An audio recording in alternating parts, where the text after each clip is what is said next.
नमस्कार। आज हम प्रेमचंद जयंती के अवसर पर मुंशी प्रेमचंद के कथा साहित्य के कुछ पहलुओं पर विचार करेंगे।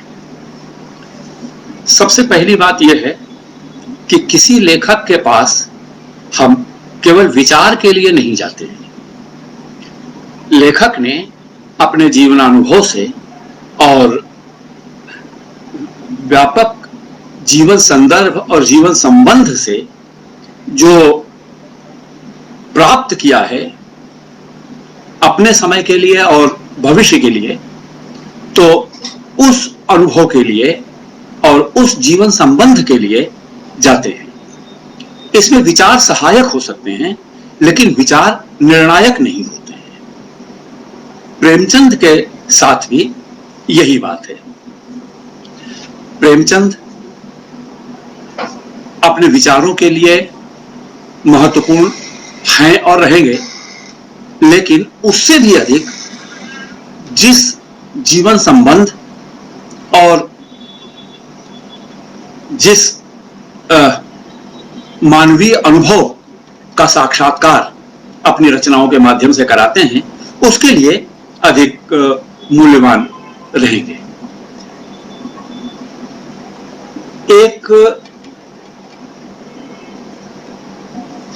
इसलिए हम कह सकते हैं कि अनुभव और संबंध किसी रचनाकार में जिस रूप में व्यक्त हुए हैं, वो हमारे लिए आज के लिए कितने सारवान हैं और कितने प्रासंगिक हैं, इस बात से लेखक की महत्ता तय होती है। एक उदाहरण से बात करते हैं।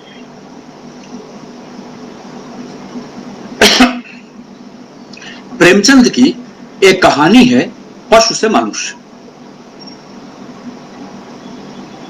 और एकदम अंतिम दिनों की एक कहानी है और बड़ी विवादास्पद कहानी है कफन।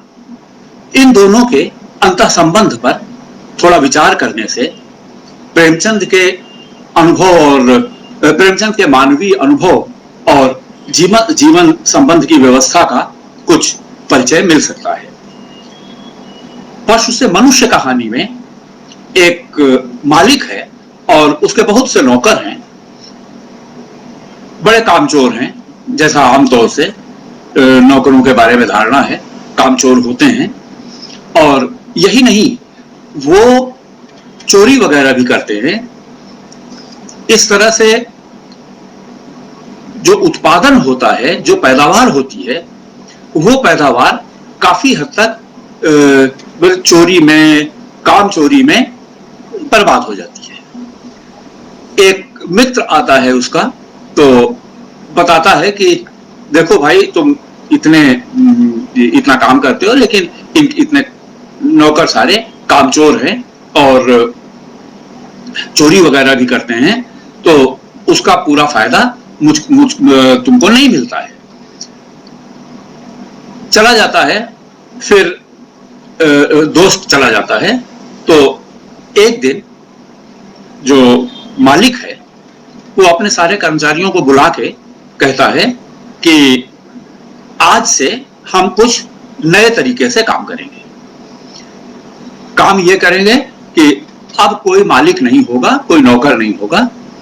जो भी पैदावार होगी उस पैदावार में सब हिस्सेदार होंगे, और कुछ हिस्सा हम आगे जोखिम के लिए, कुछ दोबारा इन्वेस्टमेंट के लिए, यानी दोबारा लगाने के लिए अलग कर देंगे, और बाकी जितना पैसा होगा, जितनी आमदनी होगी, वो आमदनी सब लोगों में बराबर से बांटी जाएगी। इस तरह से नए सिरे से काम शुरू हो जाता है। काफी दिन बाद एक उनका दोस्त फिर वापस आता, फिर मिलने आता है, तो कहता है कि अरे, ये कमाल कर दिया तुमने, ये क्या जादू किया। और यही जो कामचोर नौकर थे, यही जो चोरी वगैरह करने वाले नौकर थे, तो अब न कामचोरी करते हैं न चोरी करते हैं, और तुम्हारी पैदावार भी बहुत बढ़ गई है, बाजार में इसका बड़ा भाव मिलता है, वगैरह वगैरह। तो कहता है दोस्त अपने दोस्त से कि मैंने कुछ नहीं चमत्कार किया है, कोई कमाल नहीं किया है, सिर्फ इतना किया है कि अब सारे लोग मिलकर काम करते हैं और आमदनी होती है, मिलके बांट लेते हैं। अब देखने की चीज यह है, मैंने प्रेमचंद निश्चित रूप से वो कहीं की वास्तविक घटना नहीं है, लेकिन प्रेमचंद ने एक संभावना का निरूपण किया है कि संबंध बदलने से, यानी आर्थिक संबंधों के बदलने से जो पशु थे वो मनुष्य बन गए हैं और अब कामचोरी नहीं करते, अब इस तरह की कोई भी और चोरी वगैरह की हरकत नहीं करते। तो प्रेमचंद ये दिखाते हैं कि आर्थिक संबंधों के बदलने से मानवीय संबंध बदल जाते हैं और जो अनैतिकता समझी जाती है, जो कुछ भी गर्हित समझा जाता है, वो सब बदल जाता है और वो सब पशु से मनुष्य बन जाते हैं। एकदम दूसरे सिरे पर कहानी रखें, कफन विवादास्पद कहानी है और विवादास्पद बनने के पीछे कुछ दलित प्रश्न भी कहीं प्रसंग में मौजूद है। लेकिन कफन के घीसू और माधव एक समय में बड़े कर्मठ थे और बड़े योग्य थे, लेकिन उनके परिश्रम का सही मूल्य नहीं मिलता है और लगातार जीवन में वंचना के शिकार होते हैं। अंततः काम से उनकी आस्था डगमगा जाती है और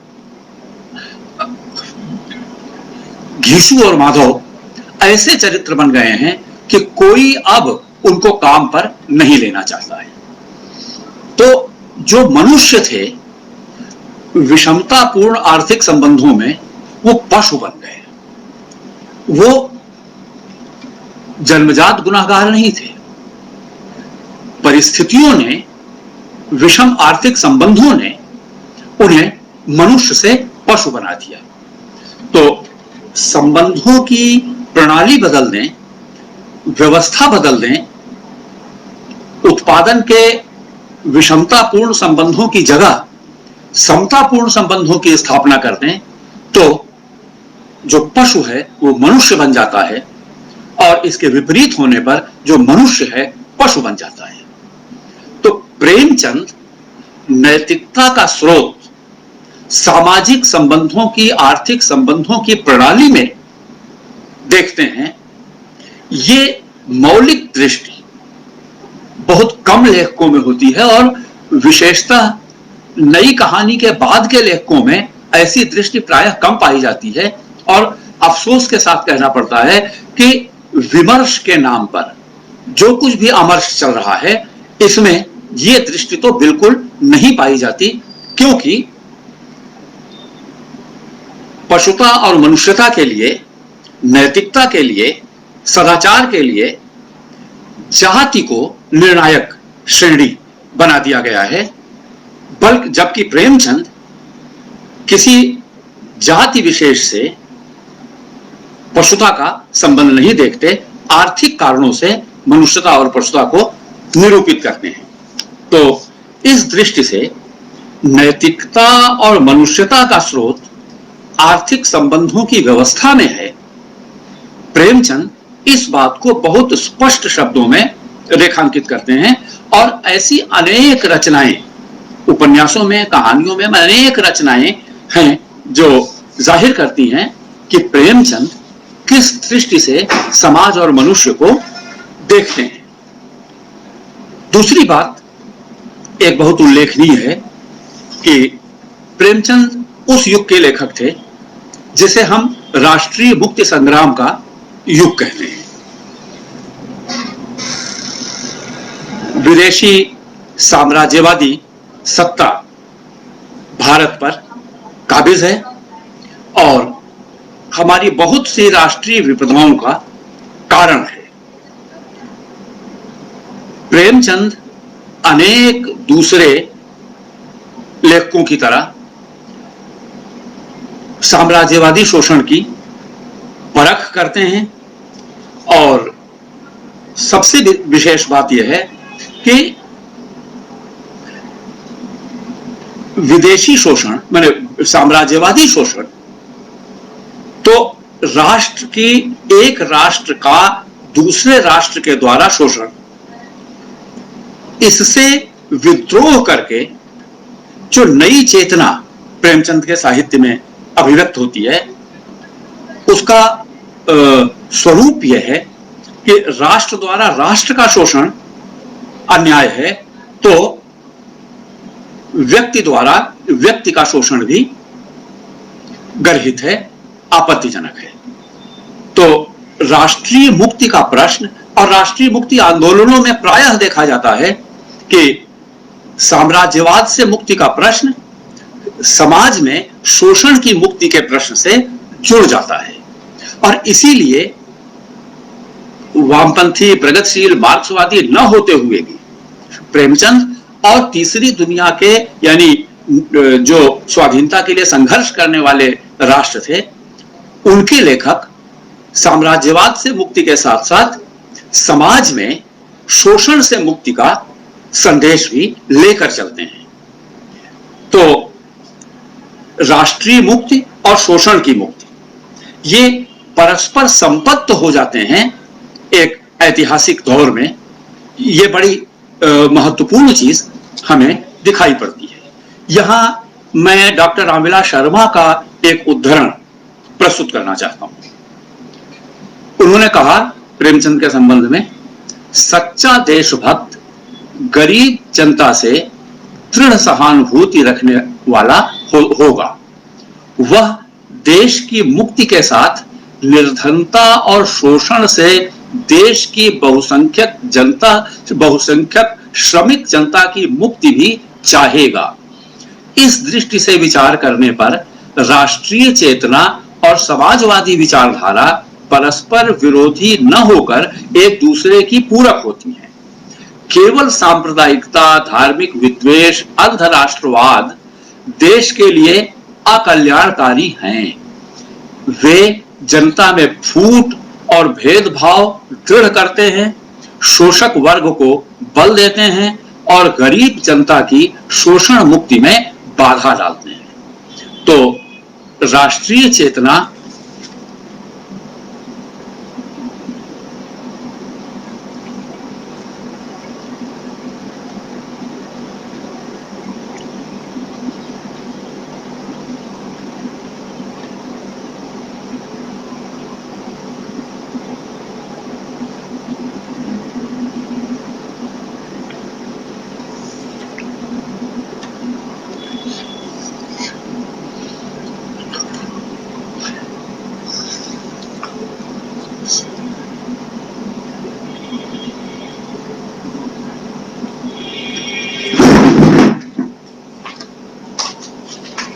अरे यार बुलावा तो कहीं बैठा रहा यार।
यार फिर बंद, नेट ही की प्रॉब्लम है। अरे नेट बंद हो गया ना। मेरी बातचीत सुनाई पड़ रही है? सुनाई पड़ रही है।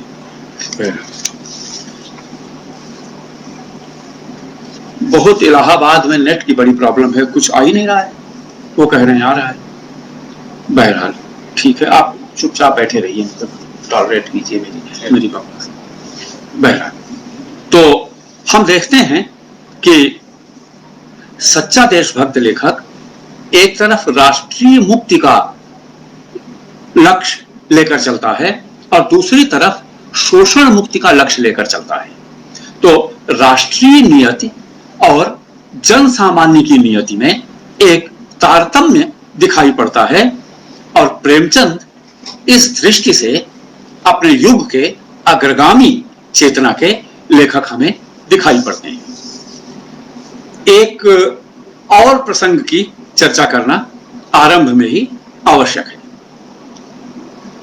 सबसे ये कोई कल्पना नहीं कर सकता कि 1936 में प्रेमचंद ने उन सामाजिक मानवीय पक्षों का चित्रण किया और उनकी बारीकियों को देखा समझा जो 21वीं शताब्दी में और 21वीं शताब्दी के भी तीसरे दशक में समाज में महत्वपूर्ण हो गई हैं। एक प्रसंग से मैं उसका उल्लेख करना चाहता हूं। बहुत पिछले 10-15 सालों में हम लिविंग रिलेशनशिप की बात सुनते हैं, यानी विवाह किए बिना एक दूसरे के साथ रहने की कोशिश, एक दूसरे के साथ रहना। तो लिविंग रिलेशनशिप 21वीं शताब्दी की खास तौर से आवारा पूंजी के युग की पारिवारिक विशेषता दिखाई देती है। 1936 की एक कहानी है मिस पद्मा, और मिस पद्मा एक अध्यापिका है, रूपवती हैं, धनवान हैं, गुण संपन्न हैं और अपने रूप और गुण का उपयोग करना भी जानती हैं, लेकिन वैवाहिक या पारिवारिक संबंध को बंधन मानती है। निर्बंध भोग में उन्हें कोई आपत्ति नहीं है और उन्हें मिस पद्मा को एक ऐसा ही योग्य व्यक्ति मिल जाता है जो दाम्पत्य के दायित्व को माने अस्वीकार करता है और निर्बंध भोग में मिस पद्मा की तरह ही विश्वास करता है। और मिस्टर प्रसाद और पद्मा एक साथ रहने लगते हैं। कुछ दिनों में मिस पद्मा गर्भवती होती है। फिर प्रसाद और पद्मा में टकराव शुरू होता है। आखिर प्रसाद पद्मा के डिलीवरी के लिए बचाकर रखे गए 20,000 रुपए लेके एक अन्य शिष्या के साथ विदेश चला जाता है और लापता हो जाता है। मिस पद्मा पुत्र को जन्म देती हैं और असहाय अवस्था में है, अकेली अवस्था में है, और फिर वापस आती हैं और प्रसाद का कहीं पता नहीं है। एक दिन अपने गैलरी में बैठी हुई हैं तो देखती हैं एक यूरोपियन दंपति अपने शिशु को प्रेम में डाले चला जा रहा है और वो देखकर बस अपने भाग्य पर अफसोस करती हैं और कहानी समाप्त होती है। इसका उल्लेख करना इसलिए भी जरूरी है कि बहुत से राष्ट्रवादी और हिंदूवादी रचनाकार और कमल किशोर गोयनका ने भी इस कहानी की व्याख्या भारतीय और अभारतीय के स्वरूप में, ढांचे में करने की कोशिश की है। लेकिन प्रेमचंद के लिए अभारतीय भारतीय का प्रश्न नहीं है, क्योंकि यूरोपीय दंपति को प्रेम में बच्चा लिए हुए चलते मिस पद्मा देखती है, तो अभारतीय भारतीय का यानी अर्धराष्ट्रवादी मुद्दा नहीं है। पर मिस पद्मा की तरह स्त्रियां इन लिविंग रिलेशनशिप की सारी यातना झेलती हैं और पुरुष निर्बंध रहता है। तो प्रेमचंद भविष्य में उभरने वाले मानवीय संबंध की परख करते हैं, लेकिन साथ साथ ये भी देखते हैं कि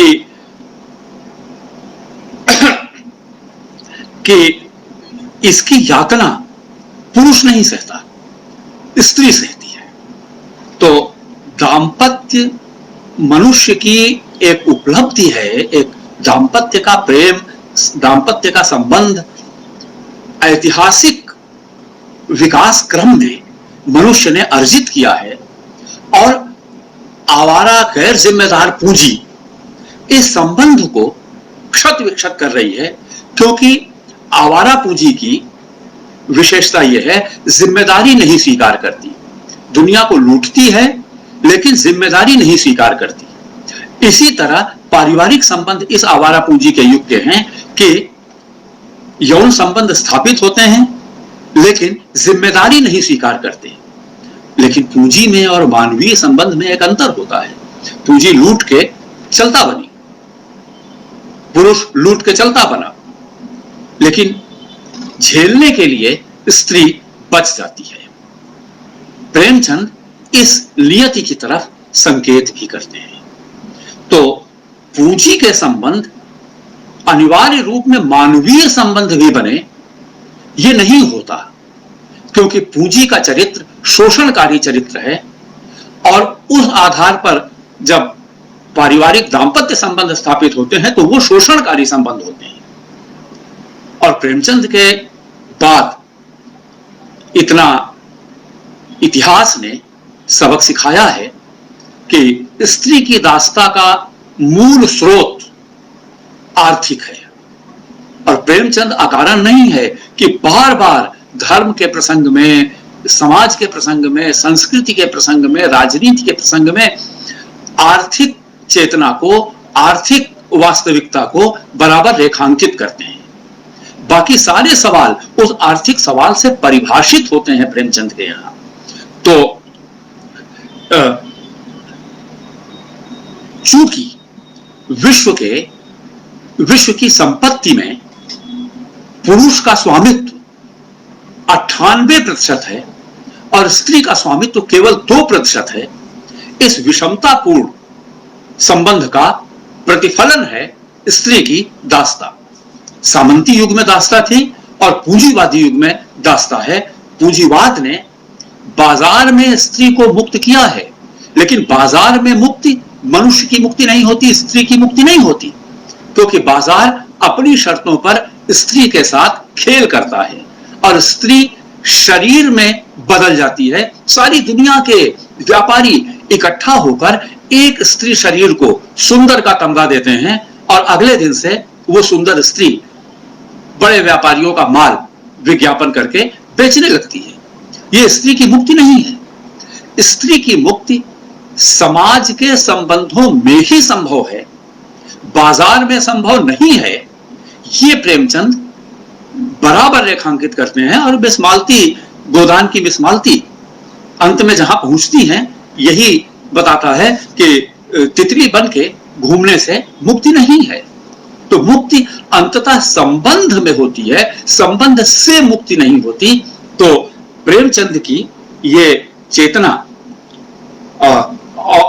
प्रेमचंद इस चेतना से अधुनातन समस्याओं का विश्लेषण और चित्रण करते हैं। ये बहुत महत्वपूर्ण चीज है।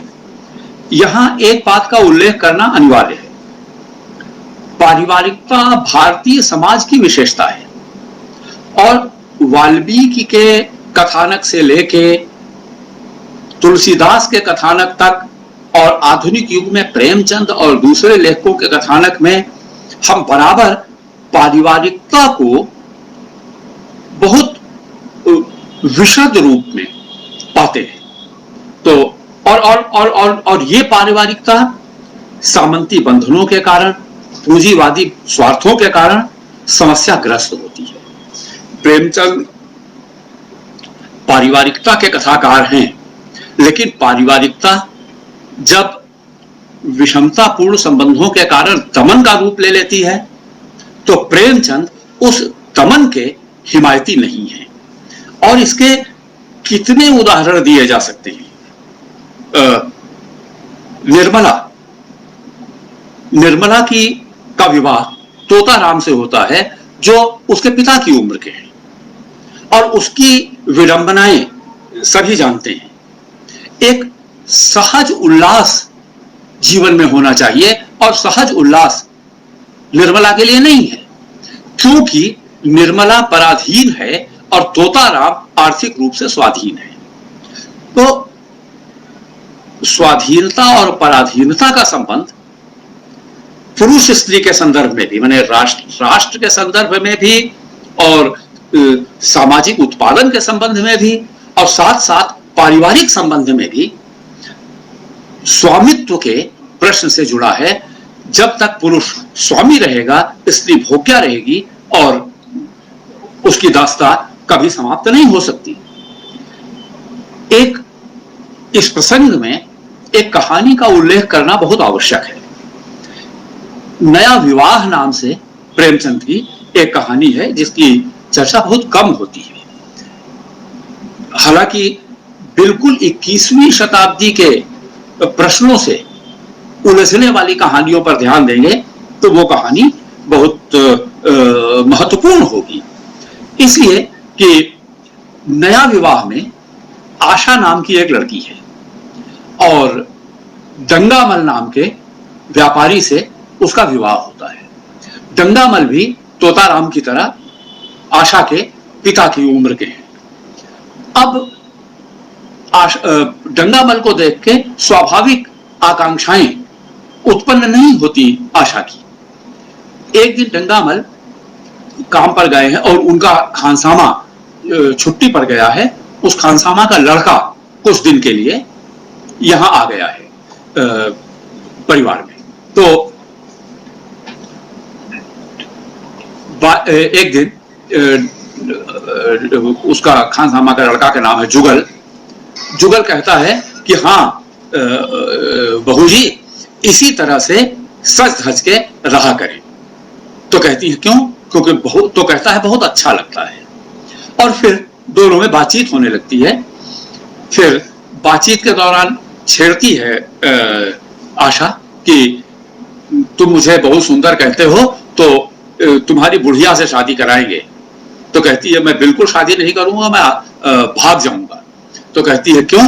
बुढ़िया तो बहुत देखभाल करेगी, बहुत चिंता करेगी, बहुत हर तरह से परवाह को वगैरह।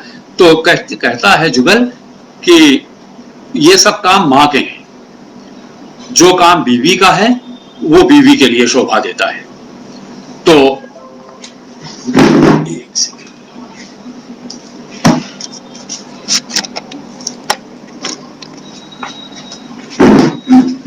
तो माँ का काम माँ को शोभा देता है, पत्नी का काम पत्नी को शोभा देता है। तो कहती, तब तक डंगामल की कार वापस आ जाती है। तो कहती है आशा कि अच्छा सेठ आ गए हैं, जब सेठ चले जाएं तब आना। और स्पष्ट संकेत है कि जुगल के साथ आशा यौन तृप्ति प्राप्त करती है।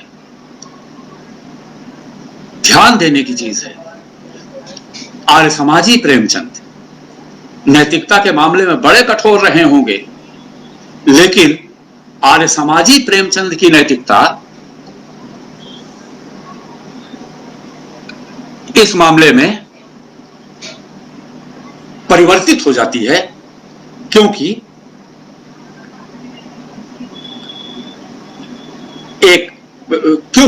स्त्री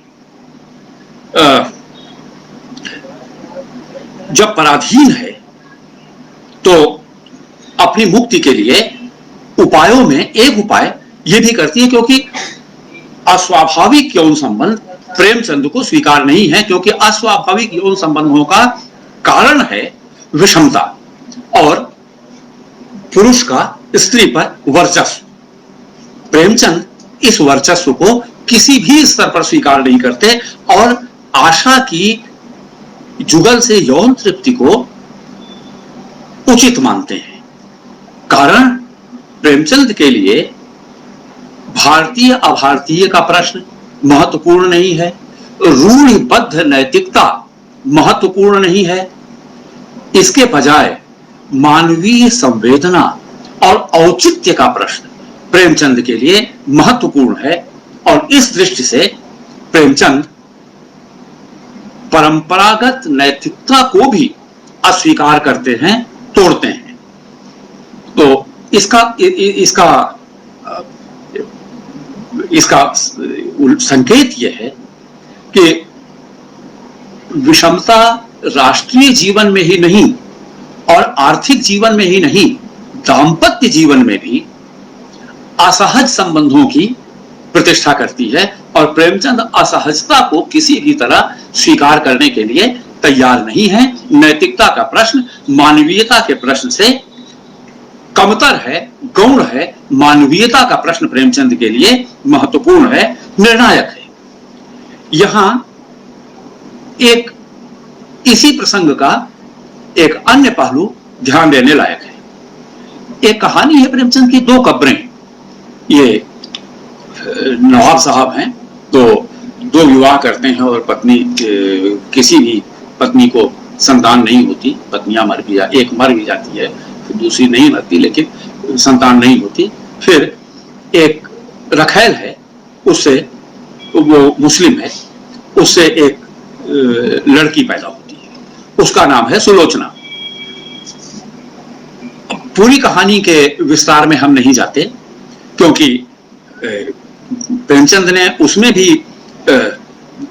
मैंने रखैल की विडंबना का बड़ा अच्छा वर्णन किया है, साथ साथ सुलोचना के तेजमय चरित्र की प्रतिष्ठा की है। बहरहाल सुलोचना अपने पति से बहुत प्रेम करती है, लेकिन जब संतान होती है तो कोई, चूंकि वो रखैल की पत्नी है और मुस्लिम रखैल की पत्नी है, तो कोई हिंदू रिश्तेदार नहीं आता। केवल उस दिवंगत मां के मुस्लिम रिश्तेदार आते हैं। सुलोचना उन लोगों को भगा देती है, क्योंकि उसे शक है कि उसका पति असहज हो जाएगा और उसे स्वीकार नहीं करेगा। लेकिन उसके पति को अब समझ में आ गया है, तो इसलिए वो महत्वपूर्ण नहीं है। यहां सुलोचना कहती है बातचीत के क्रम में कि मैं अपनी आत्मा को उतना ही स्वाधीन समझती हूं जितना कोई मर्द समझता है। तो स्त्री की स्वाधीनता मर्द की स्वाधीनता से कमतर नहीं है। प्रेमचंद इस बात को बहुत महत्वपूर्ण ढंग से रेखांकित करते हैं। और यही नहीं, रंगभूमि की इंदु है। इंदु भी कहती है मैं बंध गई, वे स्वतंत्र हैं। इंदु राजा महेंद्र सिंह की पत्नी है। राजा महेंद्र सिंह सामंती मूल्यों के प्रतिनिधि हैं, और इंदु माने सामंती परिवेश में रह के भी वो अपनी स्वाधीन चेतना के कारण उन मूल्यों को आत्मसात नहीं करती, और स्त्री के रूप में अपनी स्वाधीनता की आकांक्षा व्यक्त करती है। वे बंध गए, मैं स्वतंत्र हूं। तो एक बंध जाए, एक स्वतंत्र है। मैं बंध गई, वे स्वतंत्र हैं। तो संबंध में विषमता है या नहीं है? प्रेमचंद के यहां बारंबार अनेक कहानियों में, अनेक उपन्यासों में स्त्री की इस दासता का विश्लेषण किया गया है, और एक स्वतंत्र है, एक बंधन में है, एक अपने को मर्द की तरह ही स्वाधीन समझती है, ये आकांक्षा है। और ये प्रेमचंद के युग का यथार्थ तो नहीं है, लेकिन भविष्य का यथार्थ है, जहां स्त्री पराधीन नहीं रहेगी, बल्कि पुरुष की तरह स्वाधीन रहेगी। अब ध्यान देने की चीज यह है कि प्रेमचंद के रचनाओं में हम एक तरफ सामंती समाज के बंधन देखते हैं, राजा महेंद्र सिंह एक प्रतिनिधि हैं उसके, और दूसरी तरफ बिल्कुल आधुनिक पूंजीवादी समाज की विषमताएं देखते हैं, और ये विषमताएं राष्ट्रीय जीवन में हैं, आर्थिक जीवन में हैं और पारिवारिक दाम्पत्य जीवन में हैं। तो एक सुसंगत समग्र दृष्टिकोण प्रेमचंद का उभरता है। इसको टुकड़े टुकड़े में विखंडित करके प्रेमचंद की दृष्टि को नहीं समझा जा सकता और प्रेमचंद की प्रासंगिकता को भी नहीं समझा जा सकता। यहां थोड़ा सा प्रसंग राजनीति का लेना आवश्यक है, क्योंकि राजनीति ही आधुनिक जीवन के संगठन का आधार है। महाजनी सभ्यता का विश्लेषण प्रेमचंद ने बहुत अच्छे ढंग से किया, उपन्यास में तो किया ही है, खास तौर से गोदान में, लेकिन महाजनी सभ्यता के नाम के सभ्यता नामक लेख में महाजनी सभ्यता के गुणों का यानी विशेषताओं का बहुत ही अद्भुत विश्लेषण किया है और आज भी पूरी तरह लागू होता है। फिलहाल हम उसके महाजनी सभ्यता के विश्लेषण में, उसकी चर्चा में नहीं जाएंगे, क्योंकि उससे सभी लोग परिचित हैं। उससे थोड़ा हट के उससे संबंधित कुछ विषयों की तरफ संकेत करना चाहते हैं। आप रंगभूमि में देखिए, एक सिगरेट का कारखाना लगता है और पूरा जीवन अस्त व्यस्त हो जाता है और एक ऐसा नरक पैदा होता है जिसमें दूर दराज से आके मजदूर बस गए हैं, लेकिन उनकी अपनी परंपराएं नष्ट हो गई हैं, उनकी संस्कृति नष्ट हो गई है, और जिस गांव में कारखाना खुल रहा है उस गांव का जीवन भी छिन्न भिन्न हो गया है और सारे संबंध नष्ट भ्रष्ट होते जा रहे हो गए हैं। औपनिवेशिक समाज में उद्योगीकरण के परिणाम क्या हैं, इसका प्रेमचंद ने बहुत अच्छे ढंग से चित्रण किया है। लेकिन रंगभूमि के कथानक में दो बातें उल्लेखनीय है। एक, सूरदास जो शुरू में ही उल्लेख किया गया है, अंधा, भिखारी, चमार एक साथ है। अंधा है, मानवीय दृष्टि से हीन है, भिखारी है, आर्थिक दृष्टि से हीन है, चमार है, सामाजिक दृष्टि से हीन है। तो हर तरह से एक नितांत हीन, बड़ा मामूली आदमी है। लेकिन जब कारखाना खुलता है तो उसकी जमीन पर जॉन सेवक कब्जा करना चाहते हैं, अधिग्रहण करके वहां कारखाना खोलना चाहते हैं, तो अपनी जमीन के लिए सूरदास लड़ता है। उसका जमीन का मालिक नहीं बनना चाहता, क्योंकि जमीन पे गांव के पशु चलते हैं। तो सार्वजनिक उद्देश्य के लिए अपनी जमीन को शहर छोड़े हुए है, लेकिन जॉन सेवक जब पैसा देके और घूस देके और तरह तरह के फरेब से जमीन लेना चाहते हैं, तो वो जमीन के मालिक की तरह व्यवहार करता है और कहता है धर्म में स्वार्थ मिल गया है तुम्हारे, इसलिए धर्म नहीं है, और अपनी जमीन के लिए लड़ता है। तो सूरदास की जमीन एक संघर्ष का केंद्र बन जाती है। अब इस संघर्ष के केंद्र के दो पहलू हैं। एक, सामंती समाज का औद्योगिक समाज में रूपांतरण कारखाना खुलने के कारण। दूसरा, किसान की जमीन का संघर्ष।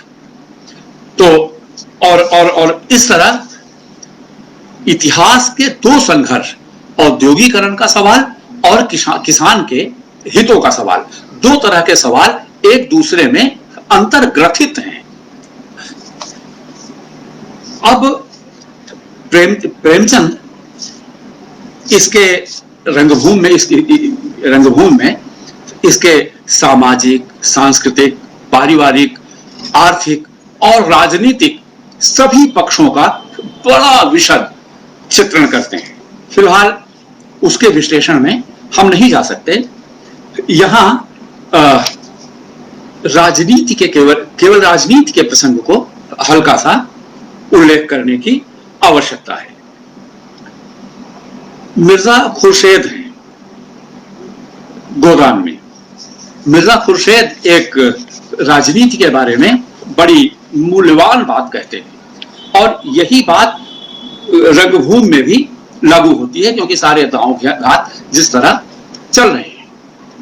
मिर्जा खुर्शीद कहते हैं जिसे हम डेमोक्रेसी कहते हैं वह व्यवहार में बड़े बड़े व्यापारियों और जमींदारों का राज्य है और कुछ नहीं। चुनाव में वही बाजी मार ले जाता है जिसके पास रुपए हैं। बड़े बड़े पंडित, बड़े बड़े मौलवी, बड़े बड़े लिखने और बोलने वाले जो अपनी जबान और कलम से पब्लिक को जिस तरफ चाहे फेर दें, सभी सोने के देवता के पैरों पर माथा रगड़ते हैं। क्या एक ही साथ पॉलिटिकल डेमोक्रेसी का और साथ साथ पॉलिटिकल डेमोक्रेसी में इंटेलिजेंसिया का और मीडिया का चरित्र इस कथन से पूरी तरह उजागर नहीं हो जाता?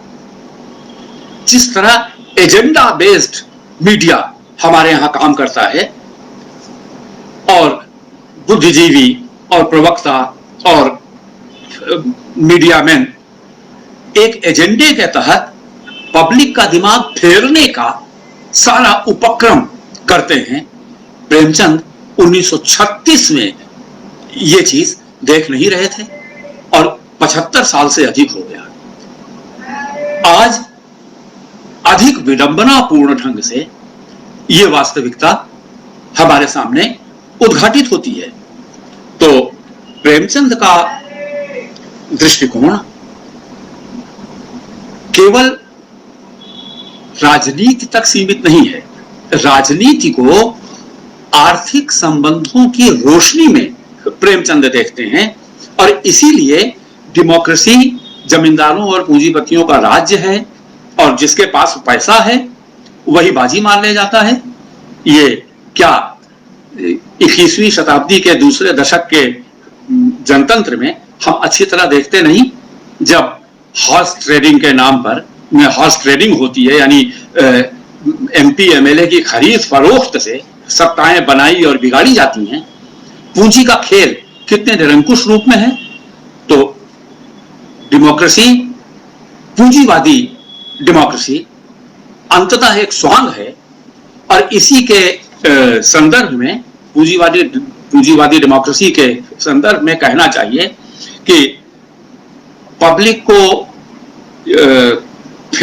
पब्लिक का दिमाग फेर देने वाले लोगों में अब समाज के उत्पीड़ित वर्गों से आकर बहुत से बुद्धिजीवी शामिल हो गए हैं और वे तथाकथित विमर्शों के नाम पर और ओबीसी विमर्श, दलित विमर्श के नाम पर पूंजी की गुलामी को कायम रखने की कोशिश करते हैं।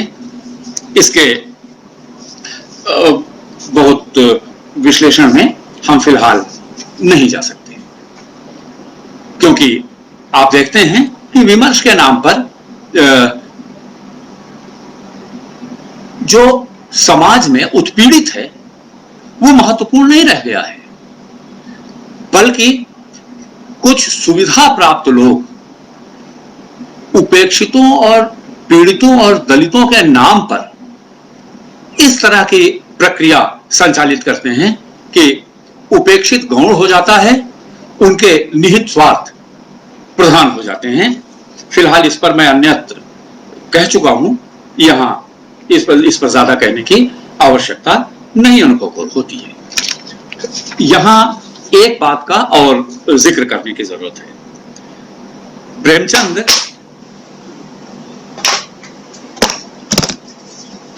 ने 34 में कुछ बड़े महत्वपूर्ण लेख लिखे थे।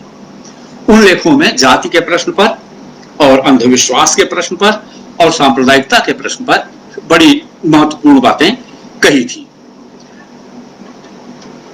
एक बात कही थी उन्होंने कि भेदभाव मिटाने के रास्ते में सरकार ही बाधक है।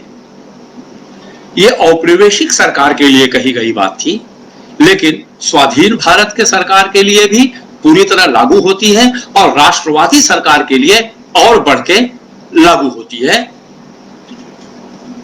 क्योंकि सरकार धर्म के, जाति के खेल को अग्रसर करके शोषण और विषमता के प्रश्नों को अप्रासंगिक बनाती है। इसी को नैरेटिव कहा जाता है। रियलिटी को डिस्प्लेस करके नैरेटिव कायम होता है, यानी जो वास्तविकता में संबंध हैं जिनका प्रेमचंद ने बार बार विश्लेषण किया, उल्लेख किया। आर्थिक पराधीनता के प्रश्न, तो पारिवारिक पराधीनता के प्रश्न और राष्ट्रीय पराधीनता के प्रश्न, ये जो वास्तविक प्रश्न हैं ये गौण हो जाते हैं और ऊपरी तौर से स्थापित कुछ संबंध निर्णायक बन जाते हैं। यानी दलित चैंबर ऑफ कॉमर्स के उद्योगपति क्या उसी तरह दलित है जिस तरह खेत में काम करने वाला श्रमिक दलित है, कारखाने में काम करने वाला श्रमिक दलित है? लेकिन दलित की आइडेंटिटी के नाम पर इस विषमता को अस्वीकार कर दिया जाता है। बदले में दलित दलित एक, पूंजीपति दलित, श्रमिक दलित एक। और यही केवल दलित के प्रश्न पर नहीं है, ब्राह्मणवाद के नाम पर भी जो पुरोहित पंडा ब्राह्मण है और जो मजदूरी करने वाला ब्राह्मण है और भूखों मरने वाला ब्राह्मण है, वो एक हो जाता है और इस नाम पर ब्राह्मणत्व की रक्षा के लिए सामने आ जाता है। तो जातिवाद जो पुराने समाज की वास्तविकता थी, पूंजीवादी समाज में उसे मरना चाहिए और मरणशील वास्तविकता है। लेकिन दुर्भाग्य से पूंजी के खेल ने, चाहे सवर्ण के नाम पर चाहे अवर्ण के नाम पर, पूंजी के खेल ने इस जातिवाद को पुनः स्थापित कर दिया है। और इस तरह जो शोषण, विषमता, गरीबी, बेरोजगारी, भूखमरी के वास्तविक सवाल हैं और आदिवासियों के पिछड़ेपन के सवाल हैं, जंगलों पर उनके अधिकारों के छीन लिए जाने के सवाल हैं, तो ये सवाल अप्रासंगिक हो गए हैं। इन पर बात कीजिए तो मीडिया से लेके और सोशल मीडिया में बाकायदा प्रचार तंत्र सक्रिय रहता है, इन सारे सवालों को उपहासास्पद बनाकर पेश करता है। यहां प्रेमचंद ने जाति के प्रश्न पर एक बड़ी महत्वपूर्ण बात कही थी कि सारी जातियों के लोग अपने को ब्राह्मण लिखना शुरू कर दें। तो एक आदर्श है, संभव नहीं है, लेकिन अगर सारे ब्राह्मण लिखना शुरू कर दें तो अवर्ण और सवर्ण का भेदभाव ही समाप्त हो जाएगा। तो एक काल्पनिक समाधान ही सही, लेकिन इस दिशा में प्रेमचंद जाति के प्रश्न पर कितने उद्वेलित हैं इसका पता चलता है। यानी दलित और सवर्ण के भेदभाव को मिटाने के लिए कितने उद्विग्न हैं, यह तो पता चलता ही है। यहां प्रेमचंद ने जनगणना के कुछ स्वदेशी समाजशास्त्रियों की चर्चा की है जो लुकी छिपी जातियों का आविष्कार करके नई नई जातियां खोज के और बड़ा अमर होने की कोशिश कर रहे हैं। तो सरकार की नजर में अमर होने की कोशिश कर रहे हैं। और इस तरह के बुद्धिजीवी फोर्ड फाउंडेशन की मदद से, दूसरी संस्थाओं की मदद से, खुद भारत की बड़ी बड़ी पूंजीवादी संस्थाओं की मदद से और सरकारी संस्थाओं की मदद से क्या तरह तरह नई नई जातियों की खोज करके, नई नई जातियों का आविष्कार करके जातिवाद को दृढ़ करने की कोशिश कर रहे हैं या नहीं? इनमें से कोई भी जाति के उन्मूलन का सवाल नहीं उठाता। सारे श्रमिकों की अस्मिता एक है और इनके बीच में सवर्ण और अवर्ण का भेद नहीं है। इनकी नई पहचान स्थापित होनी चाहिए जो उद्योग धंधों के साथ नागरिक जीवन में आवश्यक हो गई है, अनिवार्य माने व्यवहार में लागू है। किसी होटल में कोई छुआछूत नहीं है। खाना पकाने वाले से लेके खाने वाले तक अगल बगल बैठ के कौन का क्या कर रहा है कुछ पता नहीं चलता और नहीं चलना चाहिए। इस तरह व्यवहार में जाति प्रथा टूट रही है, वर्ण व्यवस्था टूट रही है, लेकिन बुद्धिजीवी और बुद्धिजीवियों के संरक्षक सरकारी तंत्र के लोग, तो सरकार पूरी तरह उसको स्थापित करने की और कायम रखने की कोशिश कर रही है। इसलिए श्रमिकों का एकता, भाईचारा खंडित होता है।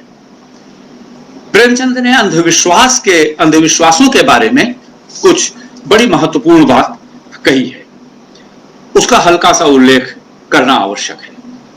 और ये इस बात का उल्लेख करते हुए इसकी चर्चा करना आवश्यक है कि प्रेमचंद ने अंधविश्वास के लिए केवल हिंदुओं को जिम्मेदार नहीं ठहराया, केवल मुसलमानों को जिम्मेदार नहीं ठहराया। तो हिंदुओं और मुसलमानों में पंडे, पुजारी, मौलवी, मुल्ला, ये कबीर की तरह ही दृष्टिकोण था कि सब में मुफ्तखोर और अंधविश्वासी लोग सत्तासीन हैं और वो जनता को अंधविश्वास में उलझाए रखते हैं। वो स्वयं उन चीजों पर विश्वास शायद नहीं करते हैं। और प्रेमचंद की रचनाओं में इस तरह के उल्लेख भरे पड़े हैं। बहुत प्रभावशाली ढंग से प्रेमचंद ने इन चीजों को स्पष्ट किया है। थोड़ा सा चर्चा अभी करता हूं, लेकिन सबसे महत्वपूर्ण बात यह कही कि भारतीय समाज पर मुफ्तखोरों का, यानी पंडा पुरोहितों का दबदबा कायम है, और जो मुफ्तखोर भारतीय समाज पर काबिज है, इनकी वजह से विकास में बहुत गतिरोध आता है, विकास स्वाभाविक रूप में नहीं हो पाता है। तो पंडे पुरोहित मुफ्तखोर हैं, विकास में बाधक हैं। प्रेमचंद इस बात को बहुत स्पष्ट ढंग से देखते हैं। दूसरी बात प्रेमचंद ने कही है कि जनता की बौद्धिक दुर्बलता उनको उन अंधविश्वासी पंडे मुल्लों के शिकार बनने के लिए अभिशप्त रखती है। यानी पाखंडियों के शिकार बनते हैं लोग, इसके लिए लोगों की बौद्धिक दुर्बलता भी जिम्मेदार है। यानी जनता के प्रति भावुकतापूर्ण दृष्टिकोण नहीं है। और यहां तक कहा है प्रेमचंद ने कि स्वराज मिलने के बाद भी जो अंधविश्वासियों पर जनता की श्रद्धा है, कम होने के बजाय बढ़ जाएगी। मैं प्रेमचंद के 2-3 वाक्य पढ़ना चाहता हूं। और आज स्वराज मिल भी जाए और यह भी मान लें कि उस वक्त किसानों से लगान कम लिया जाएगा, फिर भी अंधविश्वास के सम्मोहन में अचेत जनता इससे ज्यादा सुखी न होगी।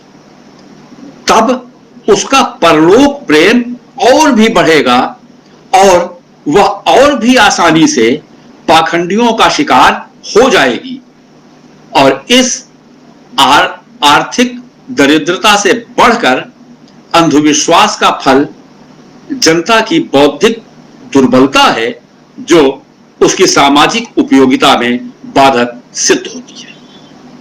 और क्या 1970 के बाद से जैसे जैसे भारतीय समाज और अर्थतंत्र का संकट गहरा होता गया है, वैसे वैसे बाल योगेश्वर से शुरू करके और आसाराम राम रहीम तक स्वयं सिद्ध संतों की एक और अवतारों की एक लंबी श्रृंखला हमको दिखाई नहीं पड़ती है पिछले 50-60 साल में।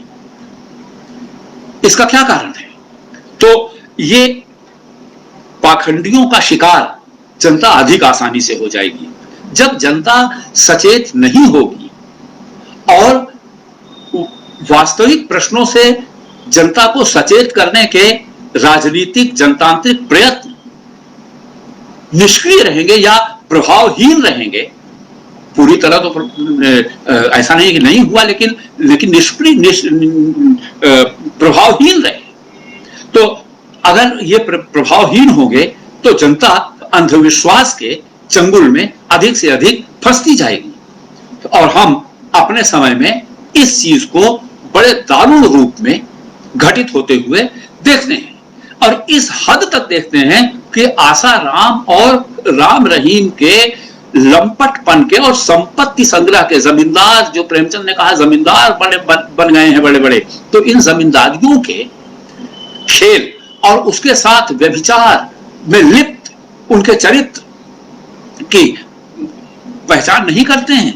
और उन सब के साथ साथ एक विशेष उल्लेखनीय बात है, तो प्रेमचंद के समय यह बात बहुत साफ नहीं थी क्योंकि स्वाधीनता आंदोलन के उत्कर्ष का समय था, लेकिन 50-60 साल में यह बात खूब स्पष्ट है कि इन सब का सत्ता से बड़ा गठजोड़ है। तो सत्ता के गठजोड़ से पतित, बेईमान, व्यभिचारी, भ्रष्टाचारी, हर तरह के साधु संत समाज पर अपना दबदबा कायम रखने में कितने सफल हो गए हैं, इसकी अलग से मिसाल देने की जरूरत नहीं, और शायद दुनिया में कहीं इतना बुरा हाल नहीं है जितना भारतवर्ष में है। और इसकी चरम परिणति है कि धर्मनिरपेक्ष राष्ट्र के प्रधानमंत्री एक धार्मिक समारोह में मंदिर का शिलान्यास करने के लिए प्रस्तुत होने वाले हैं 4-5 दिन के बाद।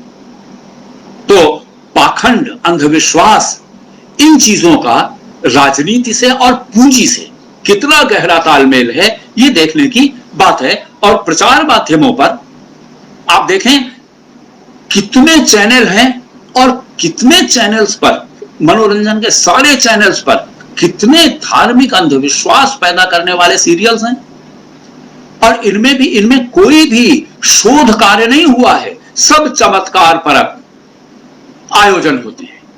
तो स्वाधीनता के बाद, स्वराज मिलने के बाद इस समस्या में बढ़ोतरी ही हुई है, ये बहुत विडंबनापूर्ण यथार्थ है, ये हमारे सामने स्पष्ट होता है। और प्रेमचंद ने इस बारे में 1934 में बहुत स्पष्ट ढंग से लिखा था। यहां थोड़े से उदाहरण की जरूरत है। एक सैयद इजाद हुसैन है, प्रेमाश्रम नाम का जो प्रेमचंद का उपन्यास है उसमें, और कितने ठग विद्या में निपुण हैं, मुसलमानों को अपील करते हैं, हिंदुओं की और तारीफ करते हैं, और खूब पैसा धार्मिक कार्य के लिए एकत्र होता है। अपने पुत्र से एकांत में कहते हैं कि हिंदू अहमक हैं, इनकी जरा सी तारीफ कर दो तो इतना पैसा बरसाते हैं, मुसलमान इतना पैसा नहीं देते हैं। तो आप देखिए कि धार्मिक कार्य में आस्था नहीं है, धर्म के नाम पर दोहन करने में विश्वास है। और इस तरह से एक दो चरित्र नहीं है। अरे अकेले प्रेमाश्रम में ही गौस खां है, दूसरा फैजुल्ला है, जिस फैजुल्ला के प्रसंग में ही प्रेमचंद ने कहा है कि सत्याग्रह में अन्याय का दमन करने की शक्ति है, यह सिद्धांत मिथ्या साबित हो गया है। तो हम देखते हैं कि हिंदुओं के साथ साथ मुसलमानों के भी जो ठग हैं, धार्मिक ठग हैं, प्रेमचंद की उन पर नजर बराबर है, और इस मायने में समदर्शी लेखक हैं। अब इस समय के वातावरण में, खासतौर से जब सांप्रदायिक विद्वेष और सांप्रदायिक तनाव इतना व्याप्त है, तब इस चीज की चर्चा थोड़ा खतरनाक है लेकिन आवश्यक है, क्योंकि अंधविश्वासी, धोखेबाज, ठग और सत्ता के चाकर हिंदू संत भी हैं, मुसलमान संत भी हैं, और इनके बीच में किसी तरह का अंतर करना उचित नहीं है। प्रेमचंद कट्टरपन की हिंसा को और धन की भूमिका को परस्पर संबद्ध मानते हैं, और इसका एक बहुत मंत्र कहानी, इसका एक बहुत ज्वलंत उदाहरण है। जो पंडित जी गए हुए हैं धर्म परिवर्तन रोकने के लिए, तो अपने मित्रों को चिट्ठी लिखते हैं, रुपया रुपया रुपया, तो बहुत रुपया चाहिए, लेकिन अफसोस कि तबलीगी उनको पीट देते हैं। और सभा में एक दलित पंडित जी से प्रश्न करता है, पंडित जी के पास जवाब नहीं रहता है। जब तबलीगी पीट देते हैं तो वही दलित पंडित जी की रक्षा करता है, और पंडित रक्षा के बाद पंडित जी कुछ दिन में एहसास करते हैं कि अरे जिनको हम मतिमंद समझते थे, जिनमें प्रकाश का अभाव समझते थे, इनमें सच्चा प्रकाश है। और पंडित जी का कायाकल्प होता है, हृदय परिवर्तन कहना ठीक नहीं है, कायाकल्प होता है। तो पंडित जी अपने दुराग्रहों से मुक्त होते हैं और दलितों की मानवीयता से ओतप्रोत होते हैं। तो प्रेमचंद इस तरह समाज के उपेक्षितों में जो मानवीयता भरी हुई है, उस मानवीयता का साक्षात कराकर एक पंडित जी को परिवर्तित होता हुआ देखते हैं, एक तरह से उदाहरण प्रस्तुत करते हैं आगे की पीढ़ियों के लिए। यही नहीं, एक सोफिया है रंगभूमि की। सोफिया बड़ी चिंतित है कि अगर ईसा मसीह ने हम सब की तरफ से प्रायश्चित कर लिया है तो ईसाइयों में इतना भेदभाव क्यों है, और भेदभाव अमीर ईसाइयों गरीब ईसाइयों में है। तो अमीर हिंदुओं गरीब हिंदुओं में, अमीर मुसलमानों गरीब मुसलमानों में। और वहां प्रेमाश्रम के पंडित जी, वो एक मौलवी साहब दस्तरखान की खुशबू लेते रहते हैं और सूखी रोटी पाते हैं, और नवाब लोग तरह तरह के व्यंजन चखते हैं। तो वहां भी अमीर गरीब का भेद है, और उसी तरह अमीर ईसाई और गरीब ईसाई में प्रेमचंद, हिंदू मुस्लिम ईसाई सब में अमीर गरीब का भेद प्रेमचंद बहुत साफ साफ उभारते हैं, लेकिन उपदेश देकर नहीं, सहज चरित्र चित्रण के माध्यम से, जीवन स्थितियों के सहज चित्रण के माध्यम से। तो यहां फिर एक पठानीन है कर्मभूमि में, जिसका एक वाक्य बड़ा मार्मिक है। वो कहती है, न कहीं सच्चा मुसलमान नजर आता है, न सच्चा हिंदू। और क्या आज के हिंदुस्तान में इस पठानीन की बात 100% अक्षरशः सत्य लागू नहीं होती? न कहीं सच्चा मुसलमान, न कहीं सच्चा हिंदू। इसलिए कि हिंदू मुसलमान सांप्रदायिक विद्वेष में हैं और आर्थिक चेतना से शून्य हैं, जबकि आर्थिक चेतना ही उनकी वास्तविक चेतना हो सकती है। और इसलिए प्रेमचंद बराबर अपने तमाम माध्यमों से हमें इसका साक्षात्कार कराते हैं। अंत में यूं तो प्रेमचंद के लिए इतनी बातें और हैं, इतनी बातें कही जा सकती हैं कि हरि अनंत हरि कथा अनंता की तरह, लेकिन थोड़ी सी एक छोटी सी चर्चा के साथ मैं अपनी बातचीत समाप्त करूंगा कि प्रेमचंद समाज में अवसरवादियों के चरित्र को भी खूब अच्छी तरह उभार के देखते हैं। गोदान के राय साहब अवसरवाद के सिरमौर हैं, अंग्रेजों को नजराने डालियां देते हैं, कांग्रेस को चंदा देते हैं, और अब की राजनीति में देखा जाए तो विशेष सांप्रदायिक दल को और सांप्रदायिक सत्ता को चंदा देते हैं, और बड़े बड़े पूंजीपति चंदा देते हैं। तो ये चंदा देते हैं और अपना ठाट बाट ठीक रखते हैं। तो जो धनी वर्ग से आने वाले चरित्र हैं, वो आदर्श की सिद्धांत की बातें एक कहते हैं और अमल में उनका सिद्धांत और आदर्श एकदम दूसरा होता है। तो व्यवहार की कसौटी पर प्रेमचंद इस चीज की परख करते हैं। उनके अलावा अमरकांत हैं कर्मभूमि के, जनता पूरा विश्वास करती है और जनता को धोखा देती है। इसी तरह विनय सिंह हैं रंगभूमि के, जनता विश्वास करती है और जनता को धोखा देते हैं, और उनसे एकदम सार्वभौम किस्म के अवसरवादी हैं प्रभु सेवक, बड़े आदर्शवादी और कवित्वमय व्यक्तित्व हैं। और यूरोप जाने के बाद राष्ट्र प्रेम को, राष्ट्रवाद को नहीं, राष्ट्र प्रेम को संकीर्णता कहते हैं और विश्व प्रेम के पुजारी बन जाते हैं।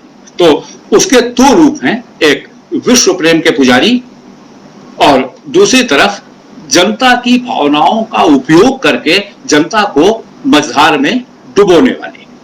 तो और ये सब के सब ध्यान देने की चीज है कि धनी वर्ग के चरित्र हैं, संपन्न वर्ग से आने वाले लोग हैं। निर्धन वर्ग से आने वाले लोगों का अवसरवाद बहुत तुच्छ किस्म का है, बड़े मामूली रोटी लालच, इस तरह की चीजों का वो अवसरवाद नहीं है, वो विवशता जनित है। उसका प्रेमचंद समर्थन नहीं करते, लेकिन अवसरवाद में और मामूली लोगों की लालसा में प्रेमचंद विवेक करते हैं।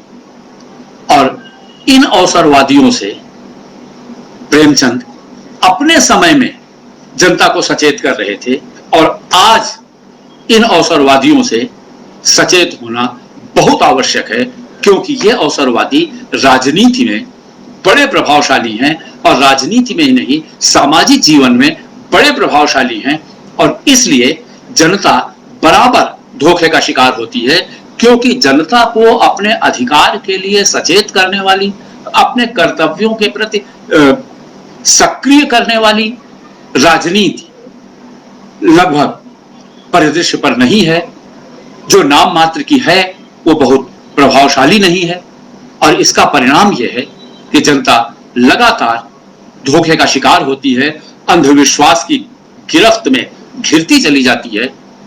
स्वराज के आने के बाद भी अंधविश्वास इतना प्रबल है कि राष्ट्रीय राजनीति के फैसले अंधविश्वास के हाथों में छोड़ दिए गए हैं, और इस अंधविश्वास के पीछे बड़ी पूंजी का खेल है, बड़ी सत्ता का खेल है।